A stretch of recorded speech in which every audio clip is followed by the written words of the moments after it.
good victory for Arsenal, especially when you consider Brentford's home record so far this season as they take 3 points in their opening match of the year. And just to confirm what that victory means at the top of the table, Liverpool, of course, have got a couple of games in hand over the Gunners, but Arsenal do close the gap, moving up into second. Of course, we saw Chelsea drop points as well, didn't we, earlier in the week? Let's welcome in, shall we? Jurgen, there it is. Liverpool then 6 clear of Arsenal, a chance to restore that 9-point lead as they're in action against Manchester United this weekend. Let's welcome in Jurgen Klinsmann. Joins us. We say Happy New Year to you, Jurgen. We're hearing from Jurgen in a moment. Overall, job done. Yeah, kind of forgot about this game already. It was really weird, wasn't it? Because once that third goal went in, you could have just gone off and done something else because nothing happened. Yeah, but I suppose from an Arsenal perspective, chasing down an excellent Liverpool side with the injuries, particularly Bukayo Saka, they gave a rest to Declan Rice because he has had a couple of knocks. No Havertz at all in the squad today. Havertz has got a knock, but Gabriel Jesus, I think it's 6 and 4. So, my thoughts on Havertz in that situation. But I think between the two of them, they're probably going to switch back and forward, Jesus and Havertz, and we're in January, so I suppose there is some talk about will they go and spend some money on somebody from the front three. But in terms of getting the job done, it was a scrappy game. Brentford have got this home record, which is fantastic. Their away record is horrible. But apart from the goal at the start, that when Mbemo cuts inside, they didn't really offer a lot. And I think from Arsenal perspective, you've got to be really, really happy taking your 3 points and moving on. Yeah, exactly, especially at this time of year, Jurgen. Go there, get the victory and move on. Yeah, absolutely. I think this period of the year, over Christmas, New Year, is very, very tricky. It's very difficult for a manager to get to the players and explain to them kind of every single day how important those games are over Christmas and New Year's. Because if you lose 2 or 3 games in that time period, or you just get some ties, you lose basically the connection to what you want to achieve. So for Arsenal, it was very, very important today to get 3 points, to be somewhere in reach of Liverpool still. And I think it was an interesting game. I think Brentford did well the first 20-25 minutes. Then they got, their goal. They looked okay, but then Arsenal step by step took over, and they had this kind of they were a bit more aggressive. They were a bit more decisive. Set piece played a role again. Another one of their trademark corner kicks, led to 1 goal. And you really could feel that they badly wanted these 3 points. And you could see today again how important it is, second balls. We always, talk about this fluid football from the top teams in the world, and how we give so much attention to the passing of specific players and this and that. But here we see again, how set pieces and second balls, play a vital role in getting your points. And I thought, Gabriel Jesus was sharp. He looked good. He was hungry. Martinelli's goal, a beauty. So I won well deserved by Arsenal, these 3 points, and that keeps them in the run still.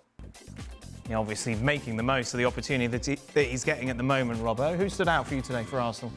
I like the look of the young player, Wanyeri. I mean, he came in and played exactly the same role as Saka would play. I mean, he didn't dominate the game, but he had 1 or 2 really good moments. He looked confident on the ball. I thought Partey did an OK job. He's not a great passer of the ball in that holding midfield role. But I thought it was made fairly easy for them by Brentford's approach to the game. We were talking about how you could cause Arsenal problems, Brentford, and how they caused them problems the first time they played in that stadium, getting the ball into the front players, turning Arsenal round, closing down quickly. But Arsenal really, after they scored that second and third goal, just completely dominated the game without the ball because Brentford were passing it too much, didn't get enough crosses into the box, and Arsenal were able to defend quite easily.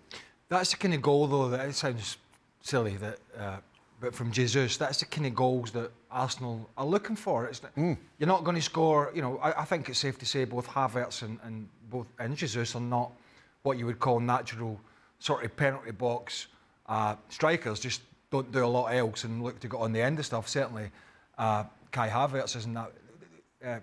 You could put him in that category. From Jesus' perspective, if you watch him both for Arsenal and Man City, there's a lot of good stuff outside the box. Right, a lot of jinking and skin, holding the ball up and taking it for a run, and that's fine. But Arsenal, particularly when Saka's fit and he's not at the moment, they have people that can do that. Even with Martinelli and Trossard, and young Wanyeri, they have people that can take it for a run. What they don't have is somebody sticking their head in when a size 12 boots come in their way and put it in the back of the net to get them a goal out of nothing. That's the kind of goals that are going to keep them. So is Jesus the answer to the striker quandary? Well, I think he's the best option at the moment. I don't think there's any doubt about that. Look, Havertz has got facets to his game that are okay. You know, he works hard and he's quite physical. He'll win the ball in the air. But I think they're absolutely desperate for somebody that when a game's tight and it's scruffy, that somebody pokes the ball in with a big toe or a diving header. You know, just these goals that keep the momentum going when you're pursuing Liverpool, who are getting goals from all over. And I suppose that's the one good thing from Arsenal again today, is that there wasn't just one goal scorer. They shared. Yeah, Martinelli's been under the criticism. He has, but he made a lot of forward runs, particularly in the second half. When Raya caught the ball, he was a real threat in behind. But whenever you look at Jesus' career, he's a confidence player. Yeah. When he starts to score goals, he'll score them in you know, as we've just seen, 6 in 4, and then he'll have his bad periods, you know, where he loses confidence, and that's when it might be a problem for Arsenal, when he loses that confidence, and that's where Havertz might have to come back in and you know, start stepping up and scoring more goals. But it's a good problem to have at the moment. Oh, absolutely, at the moment. At this time of year, you know, definitely. You know, this number 9 sort of scenario has been hovering around for quite some time, actually. Even when they were going head-to-head with Man City and toe-to-toe, you were going, well, you know, are they still a number 9 shot? This is something that every time he goes to a press conference, particularly when it gets near the transfer window, the journalists are saying to him, are you going to be spending on this kind of player? I suppose at the moment he can back that away and say, well, Gabriel Jesus is in great form. But until they go over the line in the Premier League, then I think that question really isn't going to go away. If I don't get the ball, the other guy don't get the ball either. So this is really something that you got to kind of drill into the brains of your players to say, listen, you know, that's one of their strengths. In order to protect us, we need to be a step ahead of them. But it's easier said than done, because they do it so well. They come with so much power into these couple of yards in front of them. They always come from behind, and you can watch it over and over and over again. And you say, you know what, this is, you know, you go man marking, or you're getting a bit man marking and zonal, or you go all zonal. This is obviously a discussion that the coaches need to respond to. But it is not easy to defend those corners, and that's well deserved for Arsenal. But they've signed players that fit into that narrative, yes, haven't they? I mean, you know, you look at the 2 centre backs they've got. Obviously, they were already there, big and strong. Timber's not tall, but he's a physical player. Then they signed Calafiori, who fits that narrative as well. Mikel Merino, you know, his goals in Sociedad and for Spain, a lot of them were the head coming deep from midfield. He's well over 6 foot. So it's all very well doing it, but you need to play. You know, if you have 11 Dan Thomases, how dare you? Just go back to you're 11 Dan Thomases, you're not going to win many headers. But they're a big physical side, yes, so they have the ability to do that. Sorry, Robert, I just want to bring Mario into the conversation. We've sorted out his connection. Is that where he went? He had some issues, Mario. Happy New Year to you, mate. You're attacking that ball, you're just getting it out, aren't you?